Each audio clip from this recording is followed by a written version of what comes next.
deixou sua glória, morreu em meu lugar. Jesus, Filho de Deus, tu és Jesus, Filho de Deus. Levou sobre si pecado e dor, venceu a morte e ressuscitou. Um amor assim o mundo não conheceu. Levou sobre si pecado e dor, venceu a morte e ressuscitou. Um amor assim o mundo não conheceu.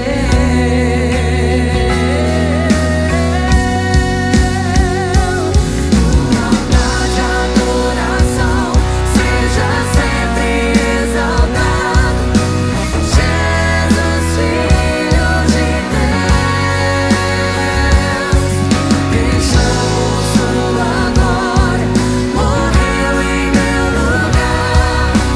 Jesus, Filho de Deus, tu és Jesus, Filho de Deus. Seja exaltado, engrandecido. Seu nome é santo, poderoso é, e não há nada que abale o seu amor. A cruz me libertou, a cruz me libertou, a cruz me libertou, a cruz me libertou.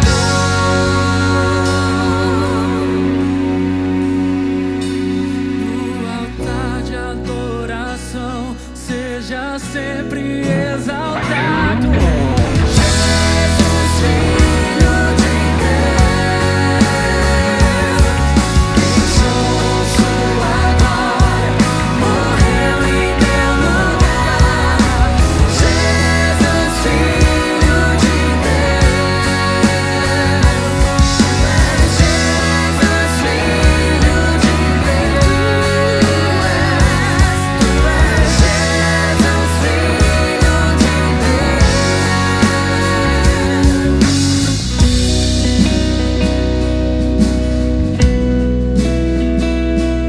Tu és o nosso amado Senhor. Amém, aleluia.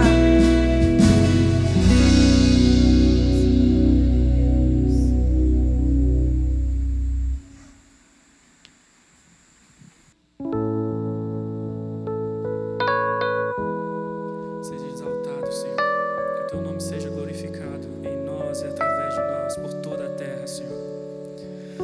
Aquele que foi manifestado na carne e foi justificado em espírito, contemplado por anjos, pregado entre os gentios, crido no mundo e recebido na glória. A Ele seja a glória, seja o domínio, seja a adoração. A Ele seja a glória, seja o domínio, seja a adoração. A Ele o louvor.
Seja o domínio, seja a adoração a Ele, seja a glória, seja o domínio, seja a adoração a Ele, o louvor de toda a criação, pois tudo foi criado por Ele e resgatado para Ele, o louvor de toda a criação.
seja o teu nome, Senhor. Glória a Deus. Olá, IBC Fortaleza! Feliz Páscoa para todos vocês que nos acompanham. Na mensagem de hoje daremos o pontapé da próxima série que inicia domingo que vem, Esperança. Em um momento como estamos vivendo, nunca foi tão propício falarmos sobre essa esperança do porvir, esperança que está em Jesus Cristo. Serão 3 domingos abordando esse tema. Não perca! Quem está de série nova também é o Geração Futuro. Livro das Descobertas é o tema desse mês. As crianças verão que através desse livro maravilhoso encontramos Jesus, a fonte de toda esperança. O GF na telinha acontece aos domingos, às 11 horas, e dessa vez será com a transmissão ao vivo pelo canal do Geração Futuro no YouTube. Oi pessoal, próximo sábado tem Igreja em Movimento. Vamos conversar? Bater um papo sobre a rede de relacionamento em grupos. GF, Radical, Atos, A2, Famílias e Mulheres. Uma tarde de interação online. Eu não sou líder. Posso participar? Seja bem-vinda! Esse encontro é para todos que querem crescer em relacionamento na IBC. Oba! E como vai ser? Como eu acesso? Começaremos às 17 horas no YouTube da IBC Fortaleza. Lá será disponibilizado o link do Zoom para você entrar e escolher a sua sala.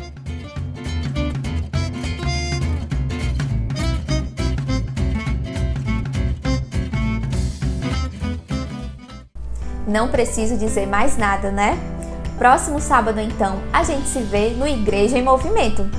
E para encerrar esse tempo com vocês, lembro que amanhã é dia de Celebrando Restauração. Teremos lives do CR Casais abordando o tema Comunicação no Casamento e lives do CR 12 Passos, CR Adolescentes e os grupos de partilha. Todos os links de acesso a esses encontros estão na bio do Instagram do CR, o @Celebrando Restauração. Até a próxima!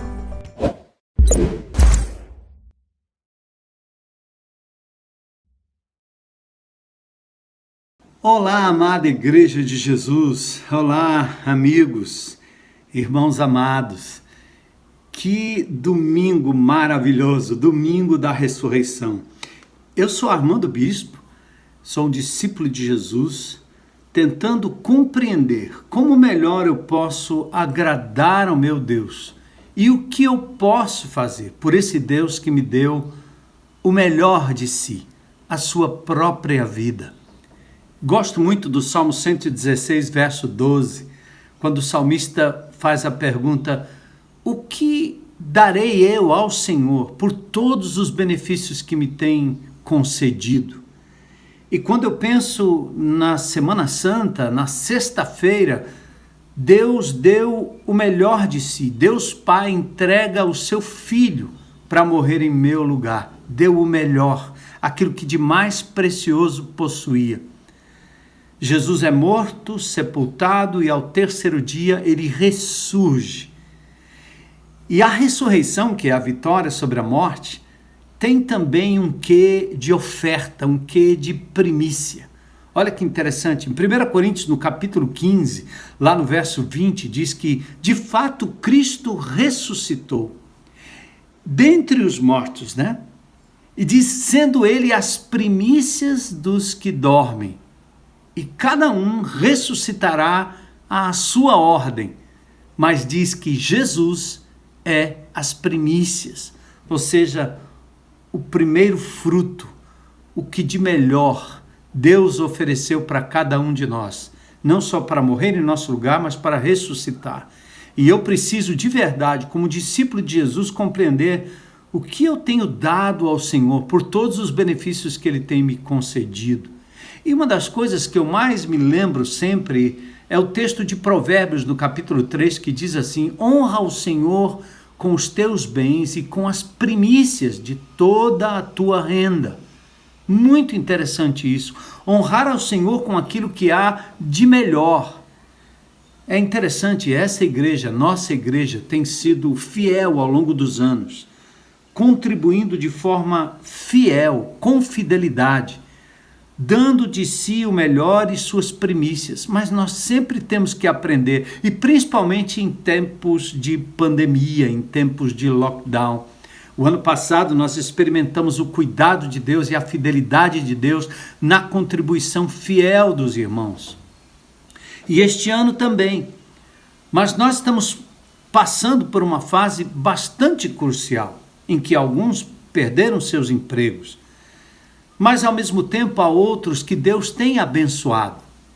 E a grande verdade é que o Senhor não quer quantias de A ou B, Ele quer fidelidade de todos. E todos nós, de uma forma ou de outra, podemos e devemos participar da contribuição fiel, regular, que demonstra a sua fidelidade.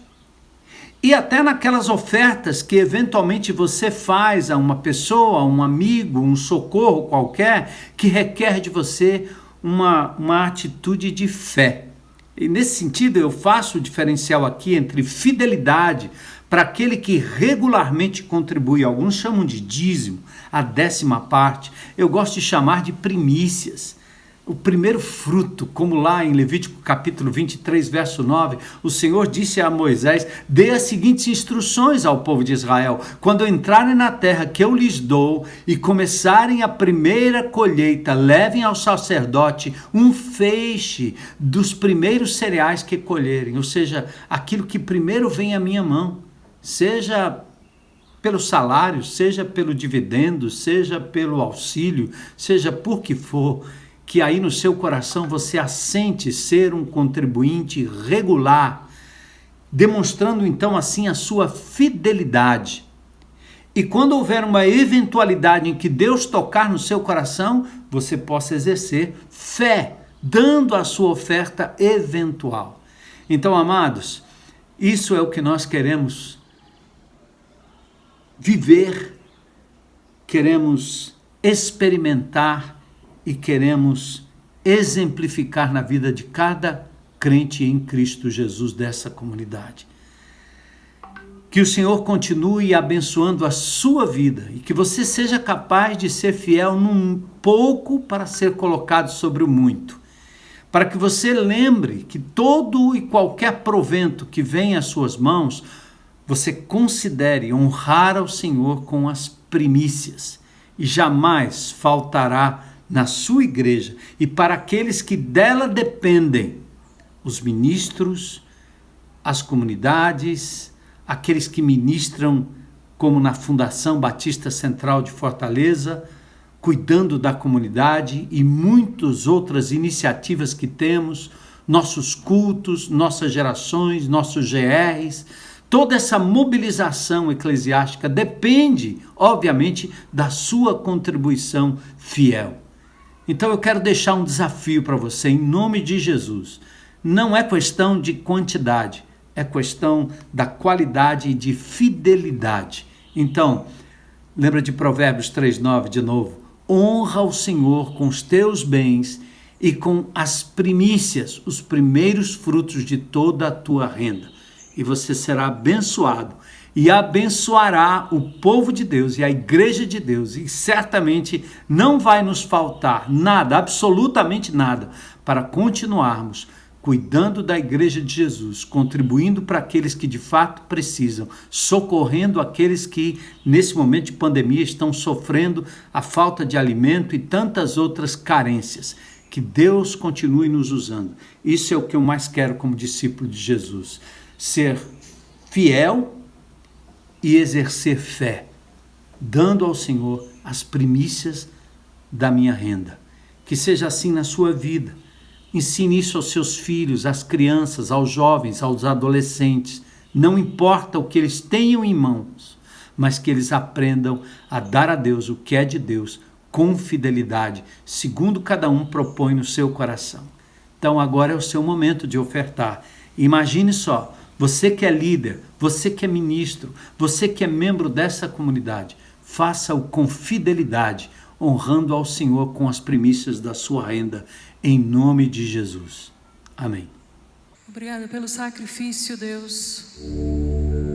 É sobre isso que cantamos.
és o nosso amado Deus. Se faz presente nas nossas casas, Jesus. Visita, Senhor, cada família.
Olá, eu sou o Daniel e privilégio estar aqui nesse domingo. E antes de tudo eu quero desejar um feliz dia de Páscoa para você, para sua família, e que Deus possa te abençoar e possa trazer à memória a fidelidade dEle, e que nesse domingo de Páscoa você seja renovado em sua esperança, na certeza de que Cristo ressuscitou.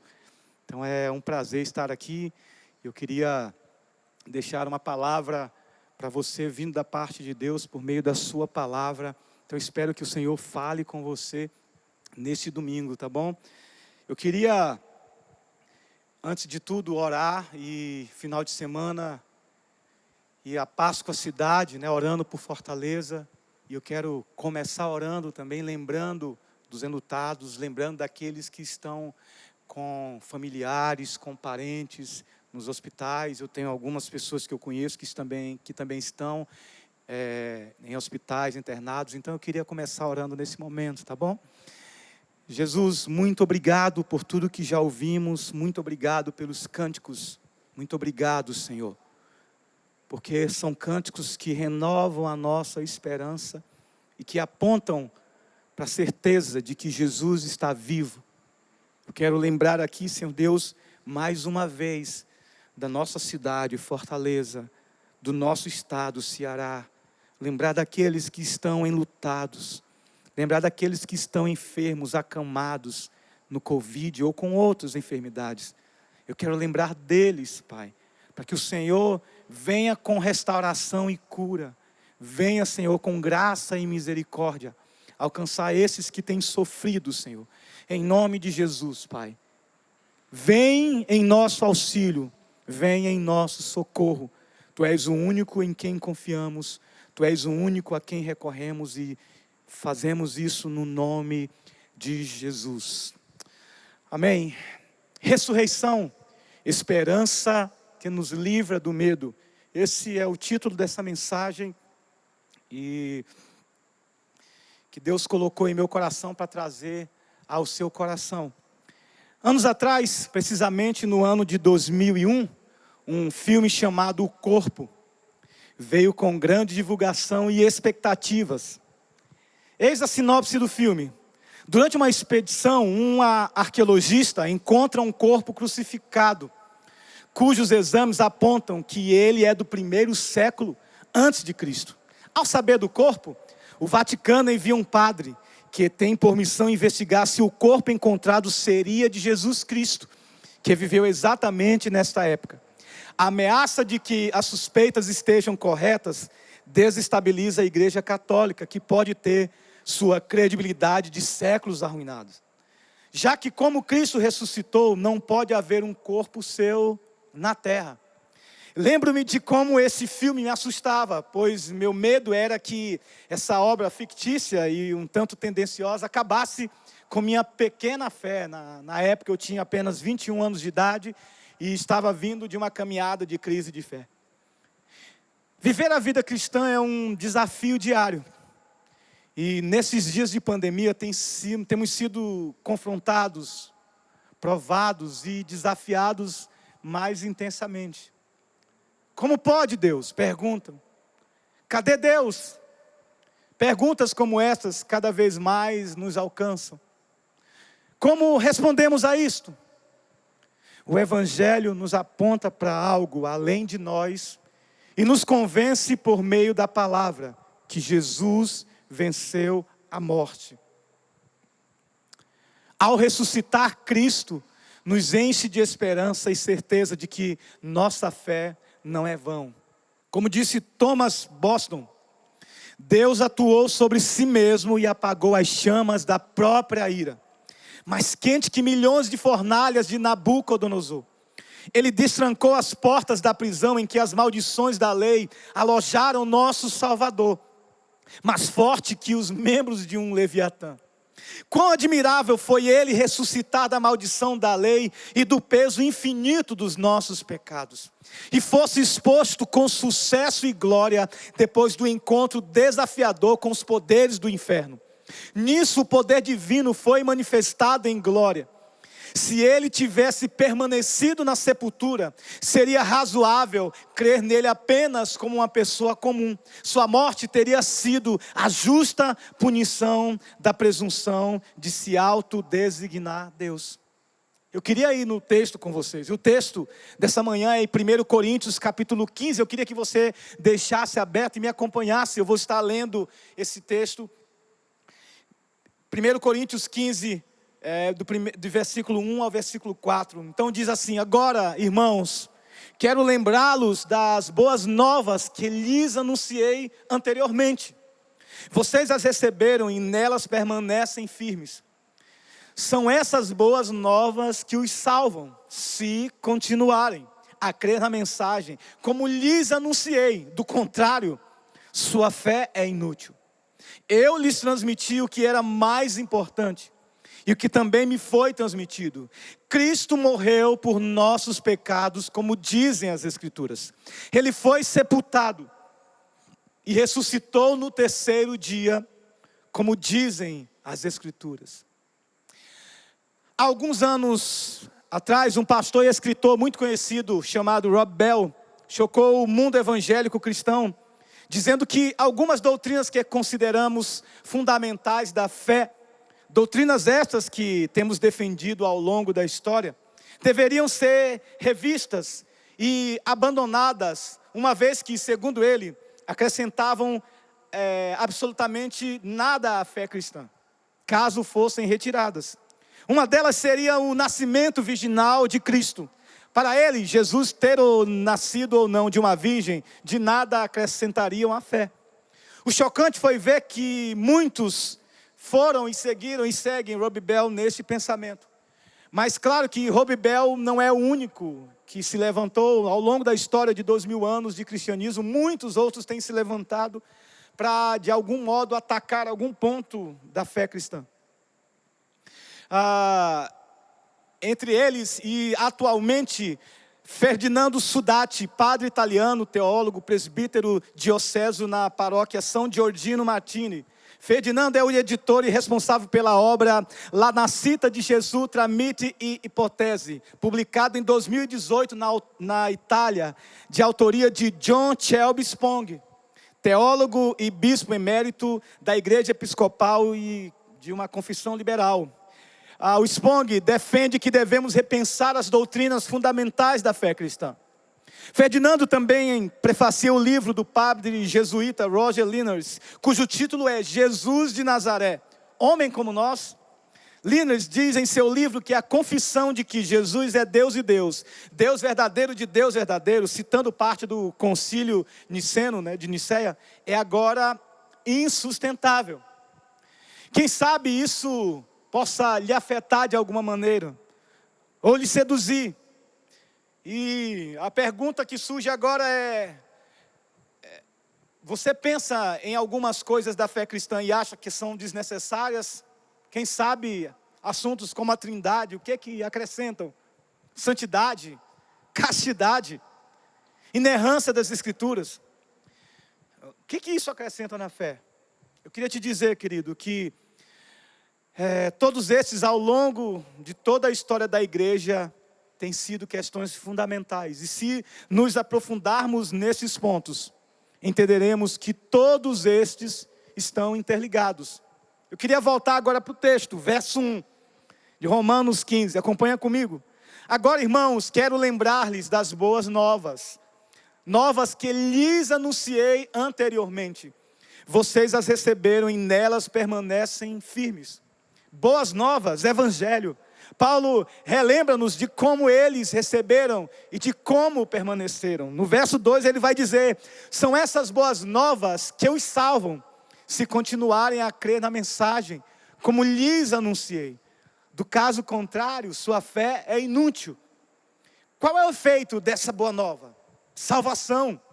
Mas Paulo adverte: se vocês crerem da maneira que vos anunciei. Paulo levanta uma questão de suma importância que tem consequências eternas. A crença no Evangelho não deve ser somente em alguns pontos, e que outros eu posso jogar fora, por não concordar, por achar que não é bem assim. O Evangelho deve ser crido totalmente. Caso isso não aconteça, a minha e a sua fé é inútil. Os coríntios não estavam considerando isto. Daí a exortação de Paulo: se vocês não creram em tudo o que lhes ensinei, vocês creram em vão. O Evangelho não tem a ver conosco, mas com tudo que Deus, por meio de Cristo, nos revelou. Cristo morreu, foi sepultado e ressuscitou, como dizem as Escrituras. Mas o que é o Evangelho? Vamos para o verso 3. Eu lhes transmiti o que era mais importante, o que também me foi transmitido. Cristo morreu por nossos pecados, como dizem as Escrituras. Cristo morrendo por nossos pecados, como Paulo dizia? Não, de maneira nenhuma. Como a Escritura diz, enfatiza o apóstolo. A mensagem do Evangelho tem como base a Escritura. Segundo as Escrituras, como dizem as Escrituras, esse é o nosso fundamento, é o nosso ponto de partida. Não podemos começar, querido, de outro lugar, só podemos partir da palavra de Deus. E interessante que nessa época o cânon ainda não estava fechado. Então Paulo está falando de que Escritura? Do Antigo Testamento, claro. Ele defende com toda a força, com toda a certeza, que o Antigo Testamento tem argumentos necessários para provar que Cristo deveria padecer e morrer por nossos pecados, mas ressurgir em glória e poder. Versículo 4, ele foi sepultado e ressuscitou no terceiro dia, como dizem as Escrituras. Paulo mais uma vez apela para as Escrituras e demonstra que Cristo tinha que morrer, ser sepultado e ressuscitar. A palavra de Deus, a Escritura, é a nossa base segura. E eu queria lembrar com você um episódio interessante chamado de os discípulos no caminho de Emaús. Lucas 24, lembra disso, dessa passagem no verso 13 em diante, narra a história intrigante dos dois discípulos que estão a caminho de Emaú. Eles estão ali abatidos, tristes e cabisbaixos, conversando sobre os últimos acontecimentos. Você viu o que aconteceu? Como é que pode coisa desse tipo? Jesus se aproxima deles e os interpelavam a respeito da conversa. Eles se espantam, como alguém como você não sabe do que aconteceu, como você não sabe das últimas notícias, estão aí em todos os blogs, no Instagram, no Twitter, em todas as redes. Como você não sabe dessas coisas?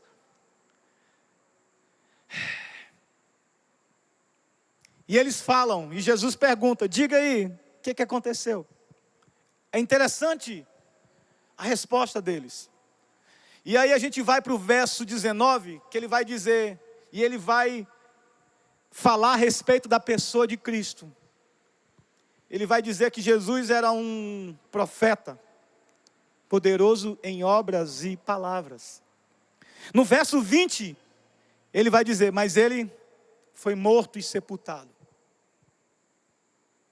Um profeta poderoso em obras e palavras, mas ele foi morto e sepultado. É possível que muitos de nós tenham esse mesmo conceito e sentimento a respeito de Cristo. Um grande profeta, um grande homem, um grande milagreiro. Diante do Covid, das perdas e dias de luto e crise, onde buscamos forças, em quem confiamos? Mergulhados ou mergulhamos em tristeza e pesar, e para muitos, depressão e desespero. A mensagem do Evangelho nos confronta e nos alivia como um bálsamo, como um lenitivo para nossas feridas. Devemos nos agarrar à boa nova, querido. Há uma boa notícia. Cristo ressuscitou, Ele está vivo. Precisamos ir além da morte e sepultamento. Além do luto e do desespero, precisamos revisitar o túmulo, precisamos ir à sua tumba vazia e perceber os detalhes, como panos de sepultamento arrumados num lugar à parte. Lembra disso? Lembra desse detalhe tão primoroso, tão singelo, mas tão poderoso? Os discípulos no caminho de Emaús estavam na mesma, tristes, abatidos e sem rumo. Assim como aqueles discípulos, vivemos como se Cristo fosse um profeta, operador de milagre. De vez em quando, ou a maioria das vezes, vivemos como se Jesus não tivesse ressuscitado. Acabamos de cantar que Ele ressuscitou, que Ele está vivo. Mas diante das aflições que nos acometem, que nos alcançam, diante das lutas, logo respondemos como se Jesus estivesse ainda no túmulo. Mas Jesus é paciente conosco, queridos. Ele faz uma caminhada ao nosso lado. E Ele não só caminha conosco, mas Ele nos leva para a sua palavra. Foi o que Ele fez com os discípulos no caminho de Emaús. Ele leva os discípulos para uma caminhada bíblica. Eu queria te convidar a fazer isso comigo agora, nesse instante. O texto de Lucas diz, então Jesus os conduziu por todos os escritos de Moisés e dos profetas. E eu queria te conduzir para alguns textos. Vamos lá.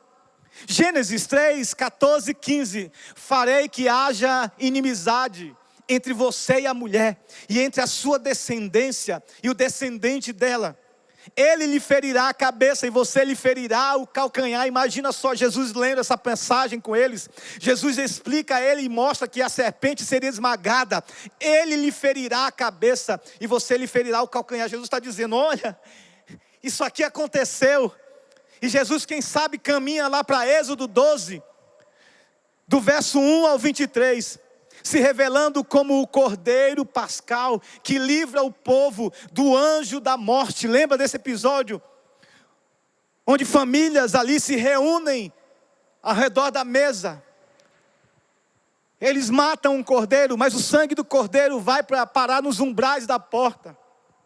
Aquilo dali Jesus explica para eles, olha, esse cordeiro sou eu. Eu tive que derramar sangue, para que a ira não caísse sobre vocês. Ou quem sabe Jesus fala dos Salmos. Salmo 16, verso 10, onde diz: pois tu não deixarás minha alma entre os mortos, nem permitirá que teu santo apodreça no túmulo. A versão King James diz: não permitirás que o teu santo sofra decomposição. Ou quem sabe, Salmos 22, 1, ele vai falar do momento da cruz, e ele vai lembrar do salmista: meu Deus, por que me abandonaste? Por que estás tão distante de meus gemidos por socorro? Ou quem sabe, ele lembra do episódio de Judas, e lembra da passagem de Zacarias 11, 12, e eles me pagaram 30 moedas de prata. Ou quem sabe ele vai para Salmo 2, 7. O Senhor me disse: você é meu filho, hoje eu o gerei. Esse salmo fala da ressurreição. Ou quem sabe ele fala do profeta Jonas, onde no capítulo 1, verso 17, diz que ele passou 3 dias dentro de um grande peixe, ressurgindo com uma mensagem poderosa de salvação e reconciliação. Ou quem sabe, queridos, ele aponta para a imagem do servo sofredor de Isaías 53, explicando-os como no verso 3 foi desprezado e rejeitado, homem de dores, castigado por Deus. Os nossos pecados caíram sobre ele. Verso 12, foi contado entre os rebeldes, intercedeu pelos pecadores. Qual o resultado dessa jornada bíblica na vida daqueles discípulos? Coração aquecido, respiração ofegante. Estes homens mudaram de rota, renovaram sua esperança e voltaram para proclamar com fé e coragem a mensagem do Evangelho. O que a gente aprende com isso? Só a palavra de Deus pode nos trazer vida e coragem para não só resistirmos o dia mau, mas nos entregarmos inteiramente com fé e coragem, não amando a própria vida, mas dando-a por saber que Cristo está vivo e ressuscitou. Aleluia. Paulo nos lembra do Evangelho. Mas o que é o Evangelho? O Evangelho é a proclamação de que Cristo morreu, foi sepultado e ressuscitou pelos pecadores, e que tem como base única a Escritura, e que tem como base única as Escrituras. Agora eu queria que você corresse um pouquinho mais, 1 Coríntios 15, fosse para o verso 14, do 20 em diante. Eu queria ler com você. E se Cristo não ressuscitou, diz Paulo, nossa pregação é inútil, e a fé que vocês têm também é inútil. Então, estamos todos mentindo a respeito de Deus, pois afirmamos que Ele ressuscitou a Cristo. Mas se não existe ressurreição dos mortos, isso não pode ser verdade. E se não existe ressurreição dos mortos, então Cristo também não ressuscitou. Verso 17, e se Cristo não ressuscitou, a fé que vocês têm é inútil, e vocês ainda estão em seus pecados. Nesse caso, todos os que adormeceram crendo em Cristo estão perdidos. Se nossa esperança em Cristo vale apenas para esta vida, somos os mais dignos de pena em todo o mundo. Mas Cristo de fato ressuscitou dos mortos. Ele é o primeiro fruto da colheita de todos que adormeceram. Quais as implicações para a nossa vida caso Cristo não tenha ressuscitado? Algumas coisas desastrosas aconteceriam. Primeiro, se Cristo não ressuscitou, toda a nossa pregação é vã. Tudo que a igreja tem feito ao longo dos 2000 anos é vã. Se Cristo não ressuscitou, a nossa fé é vã. Se Cristo não ressuscitou, ainda estamos em pecado, e isso quer dizer pelo menos 2 coisas. Se estamos em pecado, estamos em inimizade contra Deus. Se estamos em pecado, precisamos de um Salvador. Se Cristo não ressuscitou, os que morreram crendo em Cristo estão perdidos para sempre. Pense nesse quadro. Todos aqueles que morreram em Cristo. Todos aqueles que deram a vida por esse Evangelho. Todos aqueles que abriram mão para se entregar às feras. Todos aqueles que foram aprisionados. Todos os 2 milhões de cristãos que têm sido mortos e perseguidos nesta época, nesse século. Tudo isso é vão se Cristo não ressuscitou. Se Cristo não ressuscitou, somos os mais infelizes de todos os homens. pois o porvir a qual esperamos não existe. Toda esperança é inútil. Se Cristo não ressuscitou, somos os mais miseráveis dos pecadores. Diante de tudo, temos 3 opções sobre a ressurreição. Ou ela foi um grande embuste, a ressurreição é falsa. Ou ela é uma história, uma mitologia, é uma ficção. Ou ela é o evento supremo da história. A ressurreição é um fato. E ao longo das décadas, dos anos, algumas teorias tentam explicar o túmulo vazio. Uma delas é o desmaio. Ele não morreu, ele só desmaiou. Outra é, ele voltou, mas em espírito. Ele era só um espírito.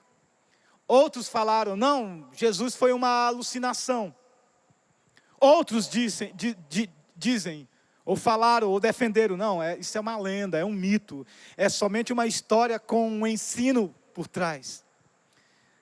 Outros falaram e defenderam, não, o corpo foi roubado, os discípulos roubaram.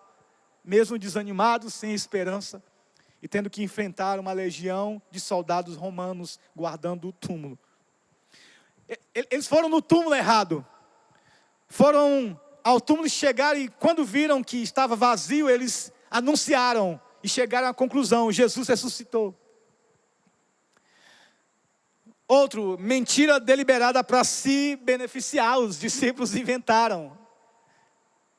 Como se uma invenção dessa pudessem levar homens à morte, a se entregarem para morrer.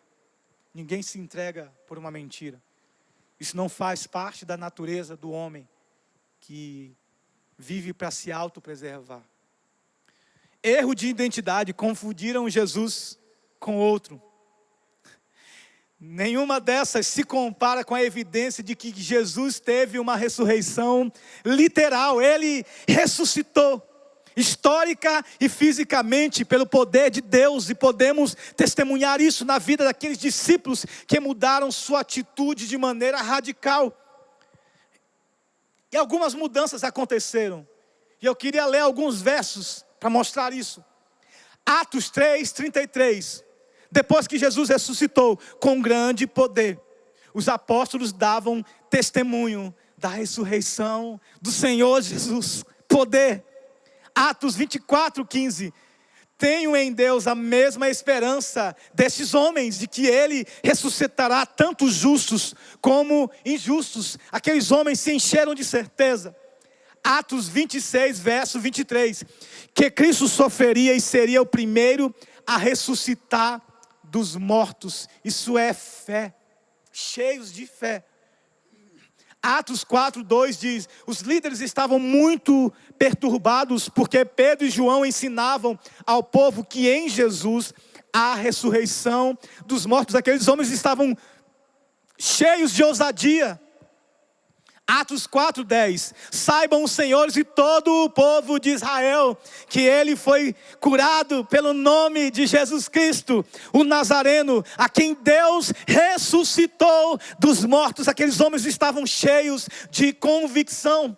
Hebreus 11:35, outros, porém, foram torturados, recusando-se a ser libertos, e depositaram sua esperança na ressurreição para uma melhor vida. Não amaram mais a sua vida. Querido, essa é a revolução da mensagem que muda, de que Cristo ressuscitou. Ele está vivo. E quando nós cremos nisso, nós somos transformados, cheios de ousadia, cheios de fé, e nada mais nos para. E não temos mais temor de nada, nem da morte, porque sabemos que mesmo em meio à morte, nós iremos ressuscitar, porque Cristo ressuscitou. Aleluia.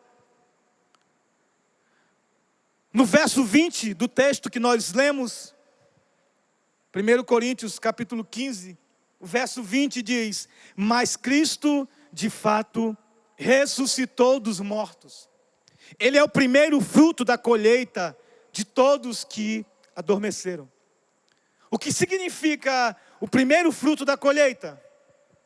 Mark Jones, autor do livro Conhecimento de Cristo, explica muito bem esta passagem. Deixa eu ler para você. Ele diz, em poucas palavras, refere-se à ideia da preeminência da ressurreição de Cristo, por ser ele o primogênito dentre os mortos. A ideia das primícias tem um rico pano de fundo veterotestamentário. Êxodo 23, 19 diz, as primícias dos frutos da tua terra trarás à casa do Senhor teu Deus. Os israelitas deveriam prestar culto a Deus lhes trazendo as primícias, o melhor das primeiras colheitas da safra, ao sacerdote. As primícias eram oferecidas não só como o melhor, mas preste atenção nisso, mas também como a parte representativa do todo. Afinal, tudo pertence ao Senhor. A ressurreição de Cristo, como as primícias, foi estabelecida como preeminente e representante do todo, que é a igreja. Jesus é o cabeça, nós somos o corpo, estamos ligados e interligados. Embora a ressurreição de Cristo tenha acontecido há quase 2000 anos, há uma ligação orgânica entre ele e a nossa na segunda vinda. Assim, não são dois acontecimentos separados, mas dois episódios da mesma ocorrência da ressurreição. Aleluia! Que presente! Já estamos ressuscitados com Cristo e assentados nas regiões celestiais, como diz Efésios, reinando com Ele. Já não há mais condenação, Romanos 8, para nós que estamos em Cristo Jesus. A morte não tem poder, pois assim como Cristo ressuscitou, nós já podemos experimentar o poder da ressurreição hoje, agora. A morte não tem mais domínio sobre os nossos medos, pois Cristo, o nosso Senhor, venceu por nós. Cristo venceu, Cristo ressuscitou, Cristo está vivo. Aleluia! Eu quero terminar com as palavras de um hino. E o título desse hino é Devedor só a misericórdia, Adapted to Mercy Alone. Eu queria que você prestasse atenção na letra desse hino. O meu nome das palmas de suas mãos, a eternidade não apagará. O meu nome das palmas de suas mãos, a eternidade não apagará. Impresso em seu coração, permanece com as marcas de sua indelével graça. Sim, até o fim persistirei, tão certo quanto o penhor dado. Mais felizes, preste atenção nessa frase, mais felizes, mas não mais seguros, são os espíritos glorificados no céu. Ó querido, toda aflição que estamos passando, toda angústia, toda tristeza, toda dor, a palavra de Deus diz que ela é algo muito ínfimo e pequeno, diante da glória que nos aguarda. A minha oração por você é que o Espírito de Deus transforme essas palavras e leve ao teu coração esperança. Você que crê em Jesus, esperança. Deus não perdeu o controle. Jesus está vivo. Ele não só está vivo, Ele está sentado reinando sobre o trono. Ele está vivo. Deus te abençoe. Vamos terminar celebrando. Vivo está, vivo está. Aleluia. Vivo está o nosso Senhor. Deus te abençoe em nome de Jesus. Amém. Vamos celebrar o nome do Senhor. Ele ressurgiu. Ele está vivo. Você que está em casa aí pode celebrar. Levanta do sofá, da cadeira e vamos juntos celebrar. Ele está vivo, a nossa esperança está viva. Aleluia. Um canto de louvor iremos dedicar ao Deus que para sempre nos salvou. Venceu a morte com seu sangue nos comprou. Da tumba